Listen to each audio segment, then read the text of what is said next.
Bismillahirrahmanirrahim. Assalamualaikum warahmatullahi wabarakatuh. Waalaikumsalam warahmatullahi wabarakatuh. Alhamdulillahilladzi khalaqal mauta wal hayata liyabluwakum ayyukum ahsanu amala. Asyhadu an la ilaha illallah wahdahu la syarika lah. Wa asyhadu anna Muhammadan abduhu wa rasuluh. Allahumma shalli wa sallim ala sayyidina Muhammad wa ala alihi wa sahbihi ajma'in, amma ba'd. Jemaah tasya yang sama dimuliakan oleh Allah, pada hakikatnya manusia diciptakan oleh Allah Subhanahu wa ta'ala ada tujuan hidupnya. Apa tujuan hidup kita diciptakan oleh Allah? Wa ma khalaqtul jinna wal insa illa liya'budun. Tidaklah kujadikan jin dan manusia hanya untuk liya'budun, menyembah kepada Allah Subhanahu wa ta'ala. Jemaah tasya yang sama dimuliakan oleh Allah, sebelum ditiupkan roh ke dalam jasad kita, Allah bertanya kepada roh itu. Sama pertanyaannya rohnya Nabi Adam dengan rohnya kita dan rohnya yang lahir tadi. Apa pertanyaan Allah kepada roh? Adalah alastu bi rabbikum. Bukankah aku ini Tuhan? Ketika ruh itu tidak menjawab, maka itulah yang mati keluar dari perut ibunya. Tetapi karena kita menjawab, apa jawaban kita? Apa jawaban ruh? Qalu bala shahidina. Benar engkau Tuhanku dan aku bersaksi. Inilah syahadat yang pertama kita ikrarkan ketika kita masih di alam arwah. Qalu bala shahidina. Karena kita bersaksi, kita mengakui Allah sebagai Tuhan kita, maka ditentukanlah 3 rahasianya Allah. Apa rahasianya Allah? Hanya Allah yang tahu. Kalau rahasia sudah ada yang tahu, bukan rahasia lagi. Jadi ingat, kalau ada rahasia kita, hanya kita yang tahu dengan Allah. Kalau sudah ada, istri kita sudah tahu, anak kita sudah tahu, bukan lagi rahasia. Jadi rahasia itu cuma kita yang tahu dengan Allah. Apa rahasianya Allah? Wa ajalahu wa amalahu wa rizqikahu. Ajal kematian tidak ada satu manusia yang tahu, termasuk malakal maut. Malakal maut tahu ketika diperintahkan oleh Allah. Ini hanya rahasianya Allah. Ajal kematian tidak ada manusia yang tahu. Karena kita tidak tahu kapan datangnya ajal, maka kita selalu siap menghadapi yang namanya maut. Maut datang bukan orang yang sakit. Banyak orang yang tahunan sakit tidak kembali kepada Allah. Ada orang yang tidak sakit, sehat bugar, tetapi sudah habis masa kontraknya dengan Allah, kembali kepada Allah dengan berbagai macam cara. Ada yang dibunuh, ada yang minum racun, ada yang kecelakaan, ada yang sementara ibadah, ada yang sementara sholat, ada yang sementara mengaji, ada yang sementara zikir, dicabut rohnya oleh malakal maut. Berarti kita tidak tahu. Karena kita tidak tahu, karena ini adalah rahasianya Allah, maka kita harus selalu siap diri. Di mana persiapan menghadapi maut?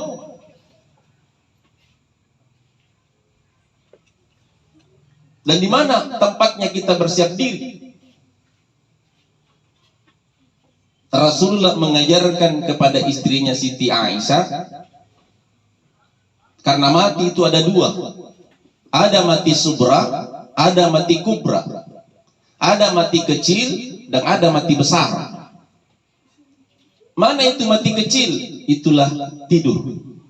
Disinilah belajar mati sebelum mati kubra. Apa yang harus dilakukan? Apa yang harus dipersiapkan menghadapi mati subra, mati kecil? Kita usahakan selalu dalam keadaan wudu, selalu dalam keadaan bersih. Apalagi yang harus disiapkan? Rasulullah mengajarkan kepada istrinya untuk senantiasa sebelum tidur membaca surah Al-Ikhlas 3 kali. Sudah itu, apalagi persiapan yang kedua adalah menghajikan diri kita. Yang belum haji, bagaimana cara menghajikan diri kita supaya cukup rukun Islam kita ya. Apalagi yang disiapkan? Menjadikan para nabi memberikan syafaatnya kepada kita. Dan yang keempat adalah daftarkan diri kita sebagai penghuni surga. Sudah ada kapling kita, sudah ada tempat kita di surga. Yang pertama adalah bagaimana menghatamkan Quran. Ya, kalau menghatamkan Quran itu mulai dari Fatihah sampai akhir. Tapi tidak akan ada yang mampu menghatamkan setiap malam 30 juz. Akan ada solusi yang diberikan Allah melalui Rasulullah SAW adalah senantiasa kita membaca surah Al-Ikhlas 3 kali. Sudah itu, bagaimana menghajikan diri kita sebelum mati? Kita cuma disuruh untuk membaca Subhanallah walhamdulillah wala ilaha illallah wallahu akbar wala haula wala quwata illa billah. Kenapa ini yang harus dibaca? Inilah yang pertama diwajibkan sebelum kita diwajibkan salat. Maka orang yang melaksanakan haji dan umrah tidak disuruh langsung salat ketika masuk tanah haram, disuruh tawaf. Apa yang dibaca orang yang tawaf? Itu tadi Subhanallah walhamdulillah wala ilaha illallah wallahu akbar wala haula wala quwata illa billah. Dibaca 7 kali. Yang ketiga, jadikanlah para nabi memberikan syafaatnya kepada kita. Bagaimana caranya ya Rasulullah? Kita membaca salawat sebelum kita tidur. Allahumma salli ala sayyidina Muhammad wa ala ali sayyidina Muhammad.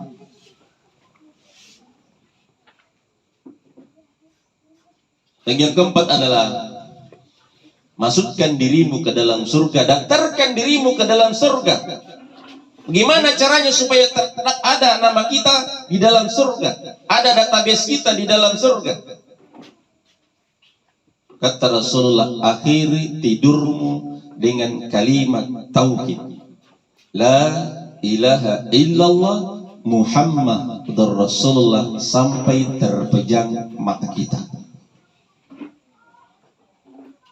Jemaah yang sama dimuliakan oleh Allah. Inilah persiapan pertama yang harus kita selalu siapkan diri kita. Jangan sampai sudah terakhir tidur kita, tidak bangun-bangun lagi. Banyak yang tidur tidak bangun dari tidurnya. Apa? Karena sudah sampai kontraknya di situ dia diambil.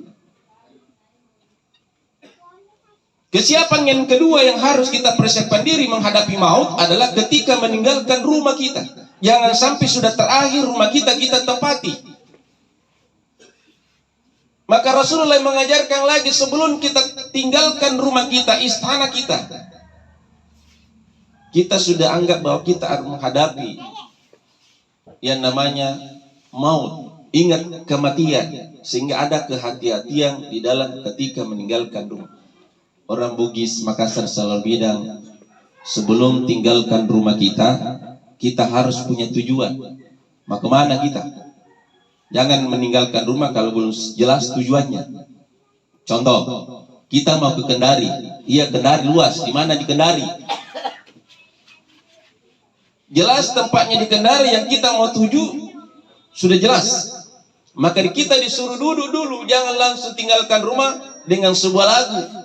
Tapi kita disuruh untuk bertafakkur ya Allah, berserah diri kepada Allah. Jangan sampai terakhirlah kita tepati rumah kita. Apa yang kita persiapkan? Bukan SMS, baca WA, ada marah kali WA masuk, ada SMS masuk, ada FB, ada. Nah, bukan itu. Yakinkan diri kita bahwa kita sudah sampai di Kendari. Sudah ada jiwa kita di sana, baru kita tinggalkan rumah kita. Kita sudah tiba, baru berangkat. Itulah dikatakan orang teku talu, apa istilahnya yang disirin, sudah sampai berangkat. Apa maknanya di sini? Kita sudah yakin selamat dalam perjalanan sampai kembali ke rumah kita lagi selamat. Maka itu ada di situ beri lindungi diri kita. Apa yang pertama? Pertama itu tadi sama yang ketika mau menghadapi tidur. Pertama adalah kita beristighfar 3 kali. Astaghfirullahaladzim wa atubu ilaih. Jangan sampai kita sudah berakhir tidak bertaubat, kita mati. Sudah itu baca pembuka ulumul kitab surah Al-Fatihah. Sudah itu surah Al-Ikhlas. Sudah itu disuruh berselawat. Sudah selawat, apalagi yang dibaca? Dibaca Bismillahi tawakkaltu ala Allah la haula wa la quwata illa billah. Dengan namamu ya Allah, saya berserah diri. Tidak ada daya dan kekuatanku, hanya kepadamu saya berserah diri. Sudah itu baru balik menghadap ke rumah kita, pegang pintu rumah kita, baru dibaca surat Yasin ayat 9. Wa ja'alna min baini aydihim saddan wa min khalfihim saddan faghshaynahum fahum la yubshiru. Apa maknanya ini? Inilah pengunci rumah. Supaya apa? Supaya orang yang ingin melakukan suatu kejahatan, baik dari segi pencuri maupun yang melakukan yang namanya kejahatan sihir, itulah yang ditutup 4 penjuru. Itulah kuncinya. Di depan, di belakang, sana, kanan, samping kiri, ditutup oleh Allah Subhanahu wa ta'ala. Baru melangkah keluar, beri salam. Assalamualaikum warahmatullahi wabarakatuh. Kalau tidak ada yang jawab salam kita, kita sendiri yang jawab. Waalaikumsalam warahmatullahi wabarakatuh. Apa maknanya ini? Doa keselamatan, dirahmati dan diberkati oleh Allah Subhanahu wa ta'ala. Kalau kita dirahmati dan diberkati oleh Allah, waalaikumsalam warahmatullahi wabarakatuh, dan dirahmati dan diberkati oleh Allah, berangkat selamat, dan jawaban salam kita yaitu adalah kembali dengan selamat. Inilah makna persiapan yang namanya selalu siap dalam menghadapi kepetihan.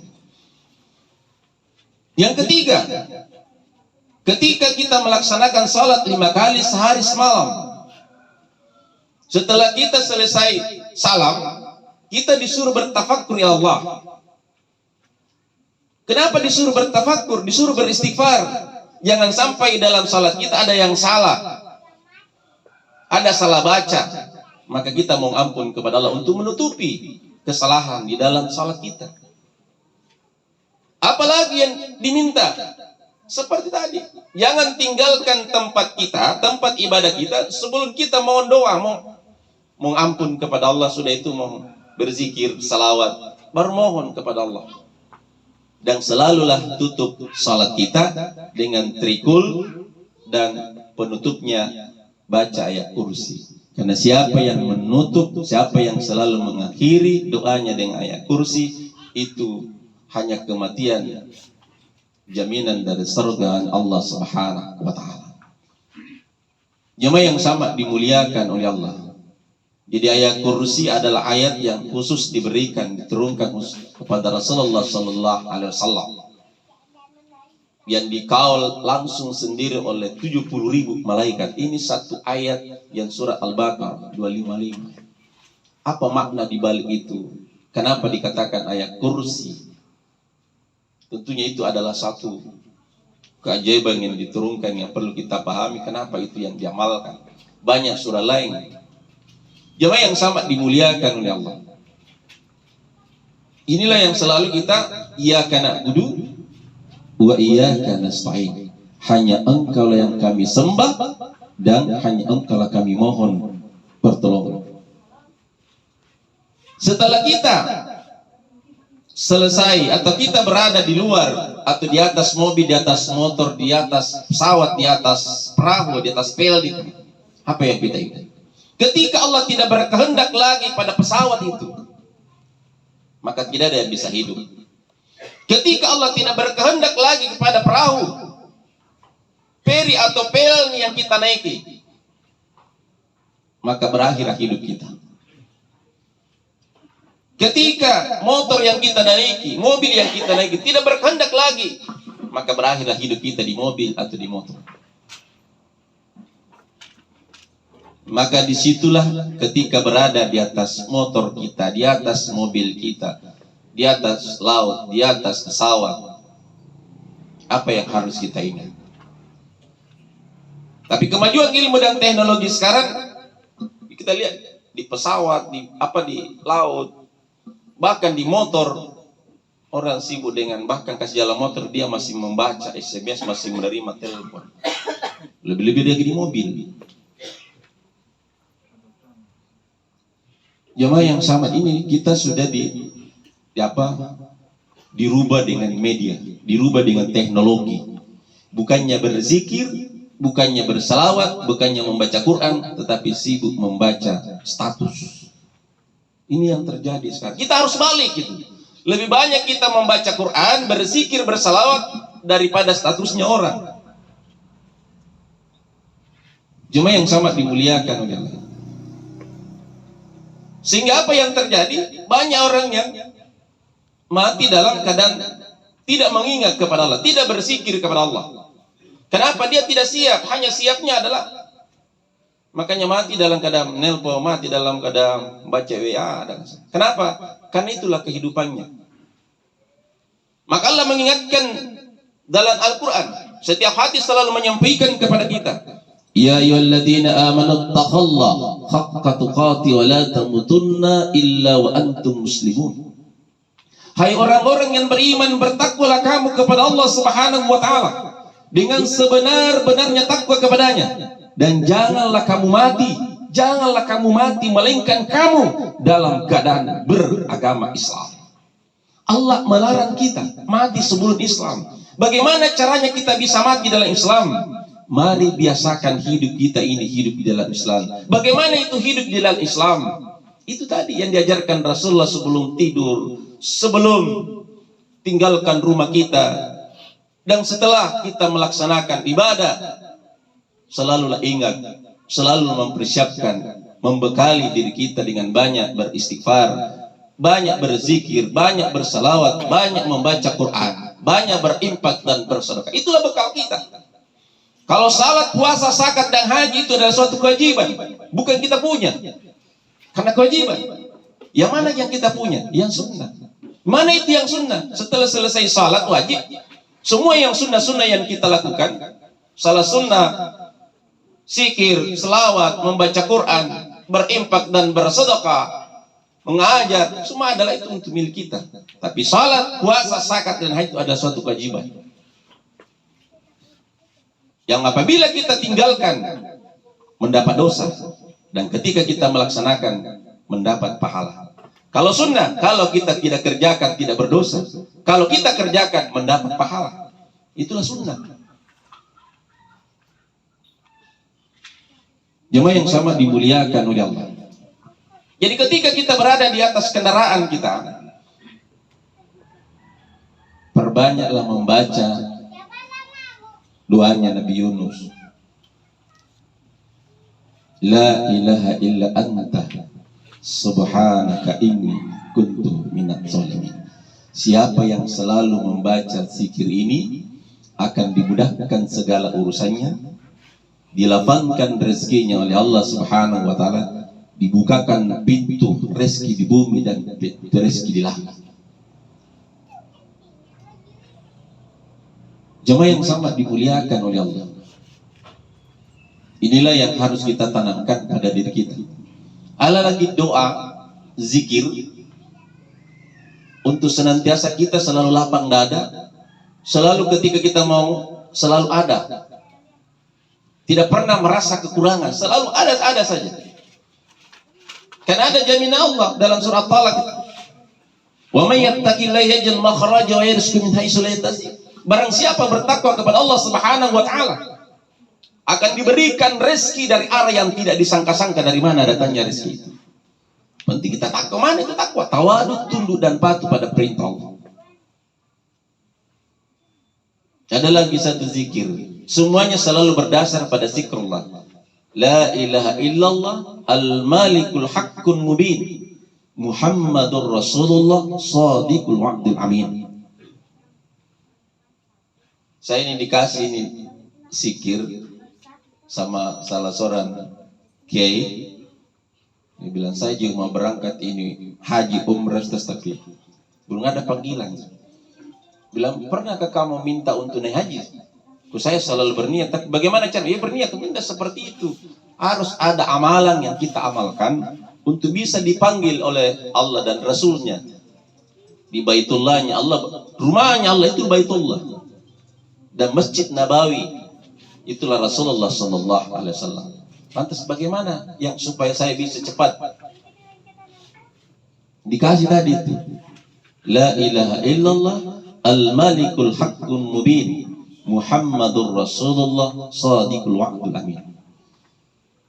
Ditanya, ini ayat, ini doa ada di Masjid Nabawi. Bilang ada itu di dalam, di mana? Bilang di depan.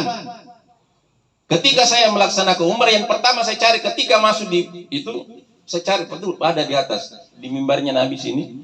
Di sini tertulis la ilaha illallah malikul haqqul mubin. Pada sebelahnya lagi bagian Muhammadur Rasulullah shadiqul wa'dil amin. Itu bertuliskan Mas. Makanya langsung saya foto itu, baru inilah betul ternyata ada di situ. Jadi untuk bisa naik, untuk bisa ketemu Rasulullah, untuk bisa berziarah, untuk bisa tawaf di Baitulnya Allah harus diminta. Dimintanya bukan minta, tapi harus ada amalan untuk senantiasa kita lakukan di dalam kehidupan kita. Jemaah yang sama dimuliakan oleh Allah. Begitu juga ketika kita mau ketemu Rasulullah. Bagaimana bisa ketemu Rasulullah? Miliaran umatnya Rasulullah, bagaimana caranya? Jangan sampai kita tidak akui sebagai umatnya Rasulullah. Kita saja yang mengaku. Maka disitulah kita harus tanamkan pada diri kita, perbanyak salawat kita pada Rasulullah. Sekurang-kurangnya dalam satu hari 100 kali kita bersalawat kepada Rasulullah Sallallahu Alaihi Wasallam. Mana yang kita ada yang salawat pendek? Yang pendek saja, kalau tidak mau yang panjang. Sallallahu ala Muhammad, ini salawat Jibril. Allahumma salli ala Muhammadin wa ala ali Muhammad. Ada juga Allahumma salli ala Sayyidina Muhammadin wa ala ali Sayyidina Muhammad. Ada namanya salawat Badawi, ada salawat Badar, ada salawat Pati, ada salawat banyak, ada salawat Ibrahim. Yang mana yang kita tapi rutinitas jadikan itu salawat untuk selalu kita baca. Jangan nanti kita butuh baru salawat. Nah, jadikan setiap selesai salat berapa salawat kita yang kita sudah salawat kepada. Itulah tanda cinta kita kepada Rasul. Ketaatan kita kepada Allah, berapa kali kita berzikir kepada Allah. Ya ayyuhalladzina amanu dzikrullaha dzikran katsiran wasabbihu bukratan wa asila. Hai orang yang beriman, berzikirlah kamu kepada Allah Subhanahu wa taala dengan zikir yang sebanyak-banyaknya. Tak usah berhitung. Tidak disuruh berhitung berzikir. Disuruh berzikir sebanyak-banyaknya. Untuk mengingat kepada Allah. Jemaah yang sama dimuliakan oleh Allah. Begitu juga orang yang berselawat, perintah Allah. Khatib selalu menyampaikan, innallaha wa malaikatahu yusalluna 'alan nabi ya ayyuhalladzina amanu sallu 'alaihi wa sallimu taslima. Sesungguhnya Allah dan para malaikatnya bersalawat kepada Rasulullah sallallahu alaihi wasallam. Allah saja dan seluruh malaikatnya bersalawat kepada Rasulullah, apalagi kita. Yang dipanggil bukan orang Islam untuk bersalawat sama Rasul, tidak ada dalam Al-Quran. Yang dipanggil untuk bersalawat kepada Rasulullah, ya ayyuhalladzina amanu sallu alaihi wa sallimu taslima. Hai orang-orang yang beriman, bersalawatlah kamu kepada Rasulullah sallallahu alaihi wasallam sebagai tanda keselamatan pengagungan kepadanya. Jadi salah satu perintah Allah yang Allah sendiri lakukan hanya salawat. Dan salah satu ibadah yang dilakukan langsung dibalas oleh Allah, satu kali kita salawat, balasannya 10 hanya salawat. Masallu ala salatan sallallahu alaihi wasallam biha asr. Barang siapa bersalawat kepada Rasulullah sallallahu alaihi wasallam satu salawat, Allah membalas rahmat kasih sayang 10 salawat. Hanya salawat yang langsung dijawab, yang langsung dijabah, yang langsung dibalas langsung oleh Allah. Satu salawat langsung dibalas 10 salawat kepada kita. Apa salawatnya Allah kepada kita? Yang salawat sama Rasul, kasih sayang. Maka untuk bisa disayangi oleh Allah, dirahmati oleh Allah, perbanyak salawat kepada Rasulullah sallallahu alaihi wasallam. Ketika kita susah di dalam menghidupi hidup kita, mungkin ada anak kita lama terbuka jodohnya, susah dalam urusan apapun, perbanyak salawat kepada Rasulullah.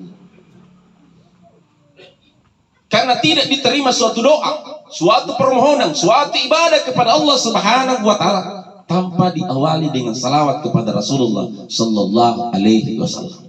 Kenapa? Yang ada setelah Allah adalah Muhammad. Allah Muhammad. Setelah syahadat asyhadu an la ilaha illallah wa asyhadu anna Muhammadar Rasulullah. Hanya Rasulullah, bukan nabi yang lain. Kenapa? Kepada Rasulullah.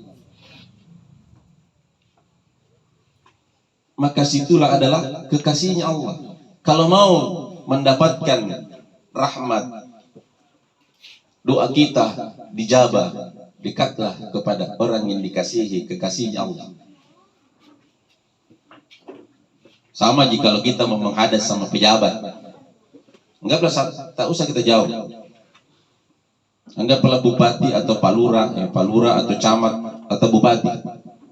Kalau kita tidak pernah kenal yang namanya pak lurah, baru langsung masuk, pasti bertanya, siapa lo? Maka siapa yang dekat sama pak lurah, itu dulu yang mengantar ke situ. Supaya apa? Mulus itu perjalanan ke situ.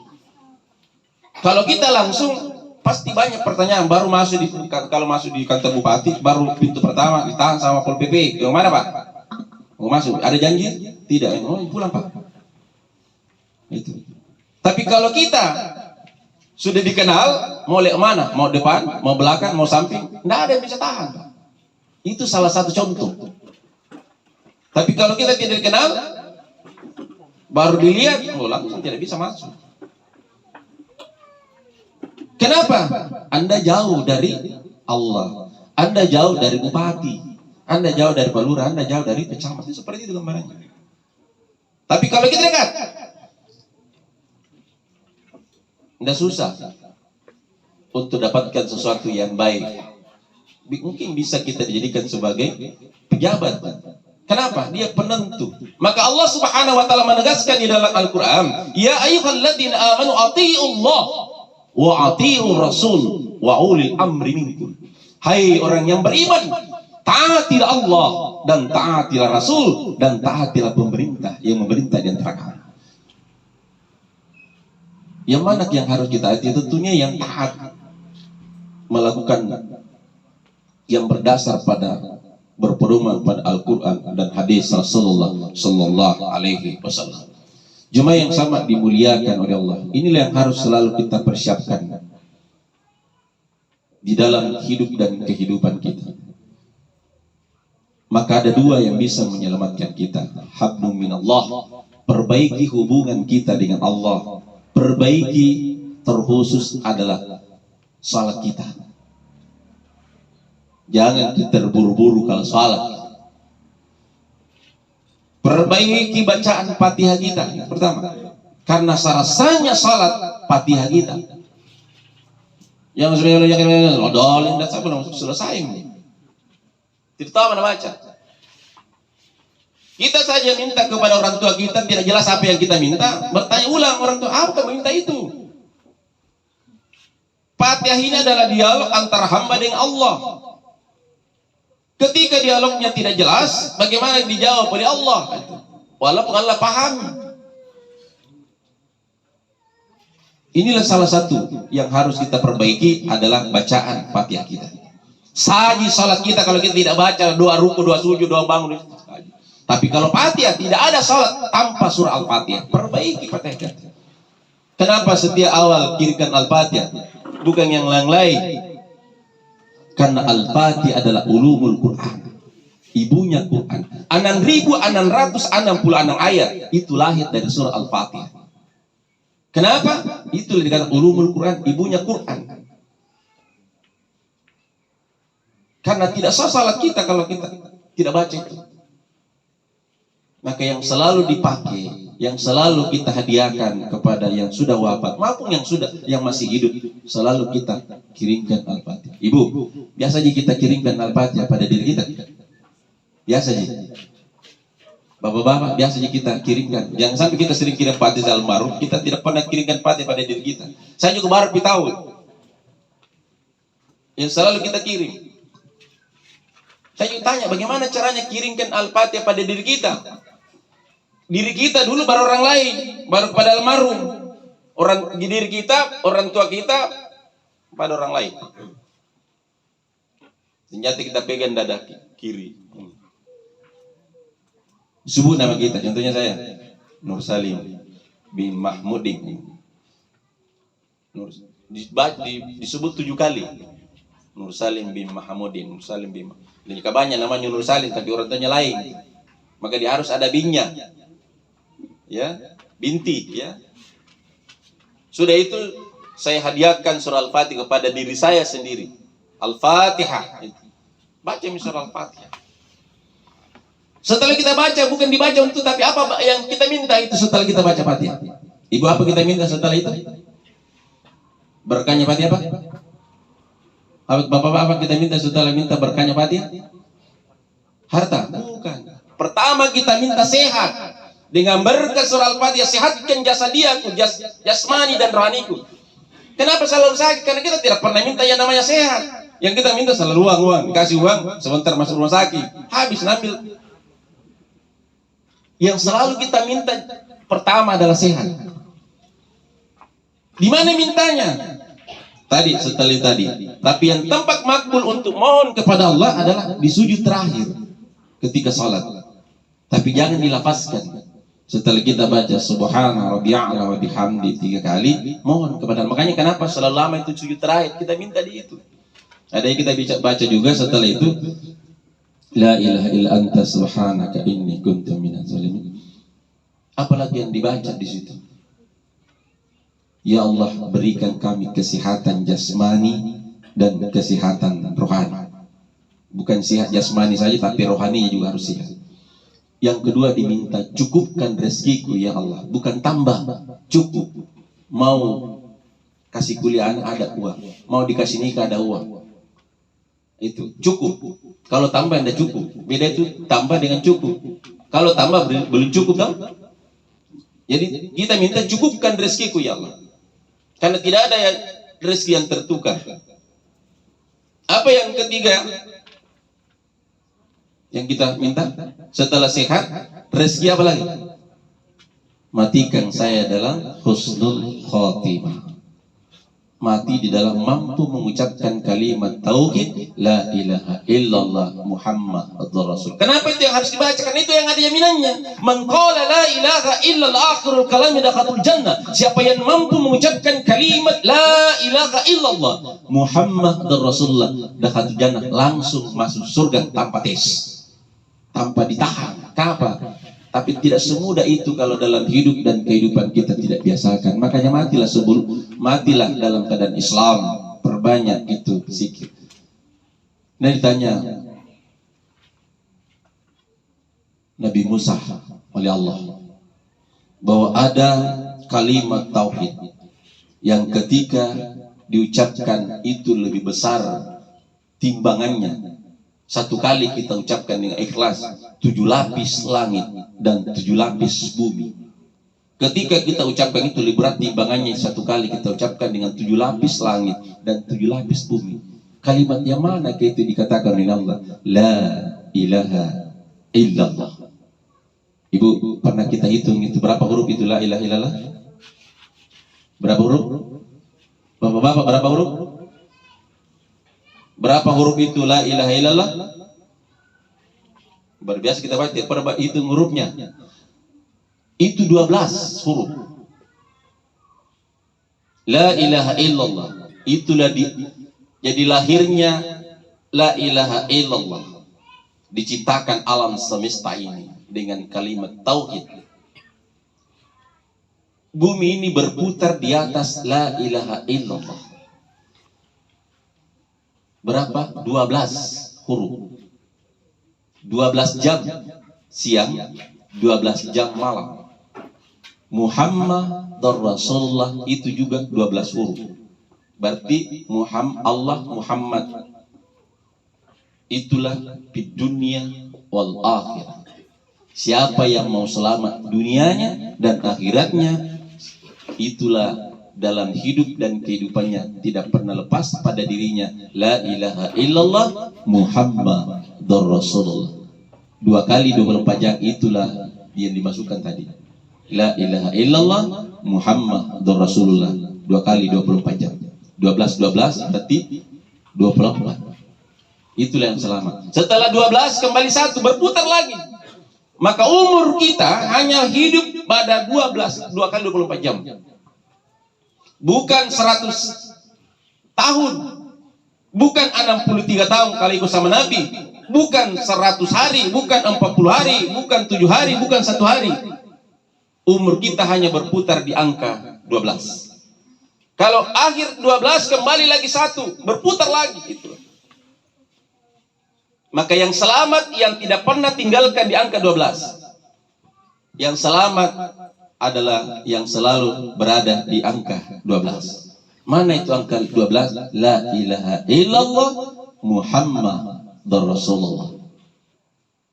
Bismillahi tawakkaltu ala Allah la haula wala quwata illa billah, itu juga 12. Iyyaka na'budu wa iyyaka nasta'in, itu juga 12. Menyembah berserah diri semua kepada Allah.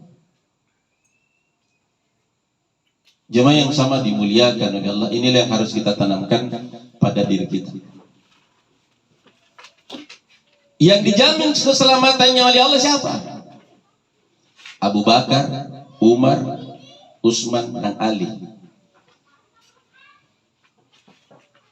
Abu Bakar As-Siddiq itu 12 huruf. Umar bin Khattab 12 huruf. Utsman bin Affan 12 huruf. Ali bin Abi Thalib 12 huruf. Kenapa ini? Karena itulah yang dampingi awal, yang pertama mengenal Islam. Tapi apa kata Rasulullah? Ada umatku yang tidak pernah ketemu saya, tidak pernah ketemu sahabatnya Rasulullah, tidak pernah ketemu tabi'in, itu lebih tinggi derajatnya daripada Abu Bakar, Umar, Utsman, dan Ali. Siapa itu? Kita ini umat yang tidak pernah ketemu Rasulullah, tidak pernah ketemu Abu Bakar, Umar, Utsman, Ali, dan tabi'in, tetapi kita beriman dan mengikuti sunnah-sunnah Rasulullah Sallallahu Alaihi Wasallam. Maka Rasulullah dalam pesan terakhirnya, taraktu fikum amraini lan tadillu abada bihima kitabillahi wa sunnatur rasul. Kutinggalkan 2 perkara untuk selama kamu berpegang kepada keduanya, kamu tidak akan tersesat. Yang manakah itu? Adalah Al-Quran dan hadis Rasulullah Sallallahu Alaihi Wasallam. Jemaah yang sama dimuliakan oleh Allah. Maka inilah yang harus kita tanamkan menghadapi kematian adalah selalu siap. Karena yang akan menjawab pertanyaannya Munkar dan Nakir bukan mulut yang bicara. Ketika ditanya man rabbuka, man nabiyuka, man kiblatuka, man ikhwanuka, bukan mulut yang bicara, tetapi yang akan menjawab pertanyaan Munkar dan Nakir adalah salat kita. Man rabbuka, siapa Tuhanmu? Maka yang menjawab adalah takbiratul ihram. Allahu Akbar, Allah Maha Besar. Ketika ditanya, man imamukah? Apa imammu? Maka yang menjawab adalah surah Al-Fatihah kita. Setelah ditanya, man nabiyuka? Siapa nabimu? Maka salawat kita yang kita selalu ikrarkan akan mempersaksikan Allahumma salli ala Muhammadin wa ala Muhammad. Man kiblatuka? Apa kiblatmu? Maka Baitullah datang bersaksi kepada Allah. Itulah mustaqiblah Baitullah. Ketika ditanya man ikhwanuka, siapa saudara-saudarimu? Maka yang semua bukan saudara kandung yang datang bersaksi, itulah salam kita. Kenapa ketika assalamualaikum dilihat di samping kanan kita, itu akan bersaksi man ikhwanuka, siapa saudara seiman dan sekeyakinanmu? Adalah saudara yang pernah kita temani salat berjamaah, akan datang bersaksi di hadapan Allah Subhanahu wa taala bahwa saya lah saudaranya, saya lah menyaksikan sama-sama beribadah kepada Allah. Begitu juga ke kanan, ke kiri, dilihat, maka diputar. Assalamualaikum warahmatullahi wabarakatuh. Assalamualaikum. Lihat. Bukan itu satu jadi dilihat di sampingnya. Bahkan yang lihat tidak tahu siapa di sampingnya, dia beri salam berarti tidak tahu. Kan itu akan menjadi saksi itu. Sama ketika kenapa harus jabat tangan? Kenapa? Bagaimana cara berjabat tangan? Jabat tangan itu kenapa ketika jabat tangan apa kita baca? Ya, salawat. Kita persaksikan diri kita kepada Rasulullah Sallallahu Alaihi Wasallam. Jemaah yang sama dimuliakan oleh Allah. Lantas siapakah itu hamba? Hamba itu mengaku kita hamba. Hamba itulah yang selamat. Hamba itu adalah perwujudan dari kalimat Muhammad. Itulah hamba. Inilah hamba. Biar kita berdiri, duduk, sujud, berbaring dalam posisi semua berhuruf Muhammad. Pernah kita pelajari diri kita? Ini ming, ha, ming, da, Muhammad. Itulah yang selamat. Itulah hamba, itulah kekasihnya Allah, dan itulah yang disiapkan surga, tempatnya di surga, dan tidak ada yang berbentuk manusia yang masuk ke dalam neraka kecuali dirubah wujudnya menjadi babi, menjadi binatang. Makanya kalau orang yang tidak pernah sembahyang mati biasa diperlihatkan oleh keluarganya tidak berbentuk manusia. Oleh itulah kita selalu minta mati dalam husnul khotim, mati dalam keadaan beriman, mati dalam Islam. Di penghujung kehidupan kita selalu membaca La ilaha illallah Muhammad Rasulullah. Mudah-mudahan apa yang saya sampaikan bisa menjadikan motivasi terkhusus adalah marilah senantiasa menanamkan pada diri kita adalah zikrullah, perbanyak zikir, perbanyak salawat, perbanyak membaca Quran, perbanyak membaca surah Al-Ikhlas, membanyak membaca ayat kursi, dan baik ketika menghadapi tidur, tinggalkan rumah kita, dan setelah selesai salat selalu kita tanamkan. Dan itu juga kita minta, ya Allah, jangan cabut rohku dalam keadaan tidak beriman atau dalam keadaan tidak beribadah, tapi cabutlah rohku ya Allah dalam keadaan saya beribadah, berzikir, bersalawat, atau mungkin dalam keadaan salat. Kita minta, jangan dalam keadaan mungkin melakukan suatu kesalahan, kemaksiatan, tiba-tiba bakal datang mencabut roh kita. Itulah mati dalam su'ul khatimah, mati dalam kejelekan. Itulah kita hindarkan, dan kita selalu minta di penghujung sujud terakhir kita itu tadi, berikan kesehatan jasmani dan kesehatan rohani, dicukupkan rezeki kita dan dimatikan dalam husnul khatimah. Demikiannya, Allahumma fil aqwam tarik. Assalamualaikum warahmatullahi wabarakatuh.